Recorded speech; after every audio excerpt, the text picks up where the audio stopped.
Hey guys, so I recently hit 9K, and in the background I'll have the game that I actually did that. But I wanted to use that as a chance to kind of talk about how I think you should be climbing out of some of the different bands of Hearthstone Battlegrounds. And really, the 1K bands are a bit arbitrary, um, but I think this is just kind of the easiest way to summarize where someone is. And I guess I want to start that you know if you are in this like same 500-ish MMR, like you shouldn't really consider yourself at a MMR until you've been at that spot for something like 25 to 50-ish games. Like if you're not there, then you just need to play more. Honestly, you can look at HS replay to get your stats for how long you've been at a certain spot. But like if you just think about it, like first place is normally about 100 MMR, so to go up 1K, like you need to win 10 games in a row. And to be honest, like unless you're Jeef or your dog, like this probably isn't happening for you. Climbing takes time, and especially like me, if you're still improving, like it's not gonna happen overnight. And really, a lot of it's just getting fundamentals down and getting better. So yeah, let's talk about some of the different bands. So first, I'll talk about the 5 to 6K band. At this point, or really anything below 6K, I would say mainly you should be focusing on like fundamentals. At this point, a lot of this is just like how to level effectively. And I would really encourage you to play different heroes that have kind of interesting leveling patterns and like actually trying to figure out why you're leveling certain ways. So, for example, like AFK, because you take the first two turns off, you're going to have a significantly different leveling curve than something like Cookie or Galewing, where you're probably going to be doing a 3-on-3 type strat. Um, if you have a two-cost hero power like what is it, Cthulhu? Whatever the old god is, like or Yaxaron that steals from the enemy shop is a good example of. You have this two-cost like tempo and value hero power, and with that, you're gonna potentially stay on one on turn two if there's a two-cost spell. So really, like a lot of it's being flexible, and I would highly encourage to actually think about the turns before you do them. Don't just watch like a YouTube video in the background for how you should be leveling every turn, because a lot of it is the flexibility, especially with trinkets and spells.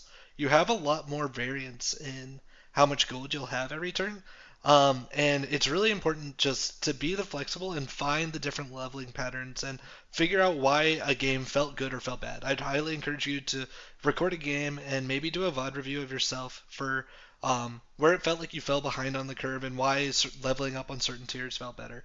But yeah, mainly focusing on leveling. So really, at this point, focus on how to get to Tavern Tier 4 would be, in my opinion, the most important thing you can learn from 6 game below.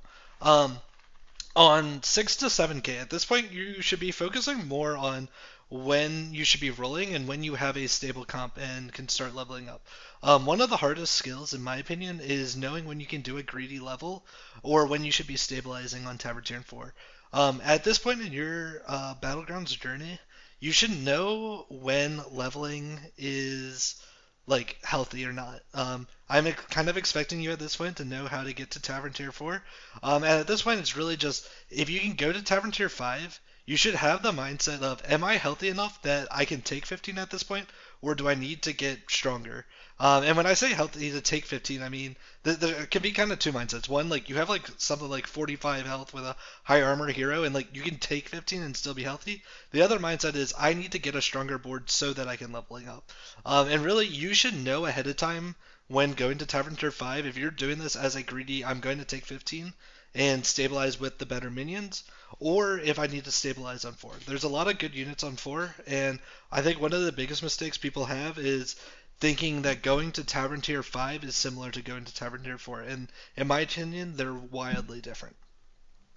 For 7 to 8K, at this point, I think you need to start focusing on playing to multiple outs, and with this also how to play to tempo. When you're tripling, are you only looking for a specific minion? Are you rolling on 5 and just crying that you can't find Titus? Um, Really, when you triple or go to Tavern Tiers 5 and 6, you should have a stable comp with a good minion, and with that, also a couple key outs. Um, right now, Atrocity on Tavern Tier 6 is a really good example of being this flexible out if you miss on a key unit. So a lot of the comps right now, they have like a Tavern Tier 6 minion that's kind of your good direction. And let's say you miss that Tavern Tier 6 or all your 6s like don't give that, you should be able to use something like Atrocity as something that's like 35 stats in the early game and at least stabilize you for a couple turns so you have rolls to potentially flex into a different comp. Normally, what I'm going to be talking about in the next part. Alright, so for 8 to 9k, this is where I think your main focus should be playing more tech and scam units. At this point, there's the expectation that you had a good board that's kind of scaling. It's normally something like 6 units that work well together to scale, and you have one flex spot. And you need to ask yourself, do I really need the brand in the last fight of the game? Do I need to scale my Murlocs an extra 100? Or can I potentially sell that brand and instead play something like a Leroy that can guarantee go 1-for-1, or maybe a white main that I can use to target the Leapers players so the Titus doesn't get infinite value. Dropping your weaker units for cards that can guarantee trade, like a 2-for-1, or target key units on your opponent's side of the board, will consistently get you an extra place every game. The harder part of this is instead of using it to go first in a game, when should I tech to go third instead of fifth? Or something like that. Like knowing that I need to start teching because my board it hasn't been able to get super strong is I think one of the key things that I personally need to improve on and will definitely help you improve. And then 9k plus, like I said, I just hit 9k, so hopefully this will be a video in the future. But just wanted to use this as a chance to say thank you so much for the views, comments, subscribers, all of it. I know I'm a smaller channel still, but you guys have given some great feedback, and it's been really heartwarming to just do this journey with you guys, and I'm thankful that some of y'all at least find this content somewhat helpful. So I'll be seeing you guys out there. Good luck on your climbs, and let's keep going at this. See ya.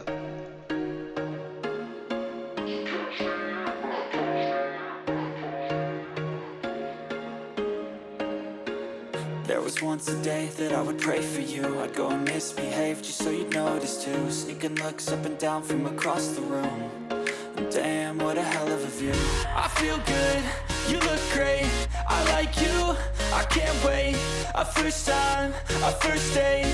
You're so fine, I'm so late. You sip wine, I drink straight. Don't waste time to my place. I feel my heart erase. So catch me if I fall.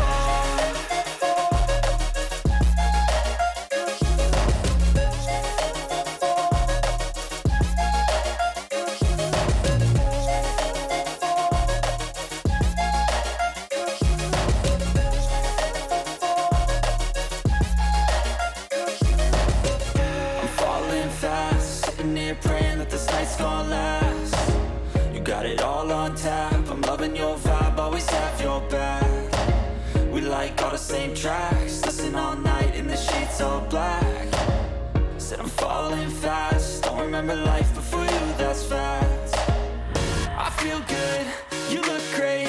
I like you, I can't wait. A first time, a first date. You're so fine, I'm so late. You sip wine, I drink straight.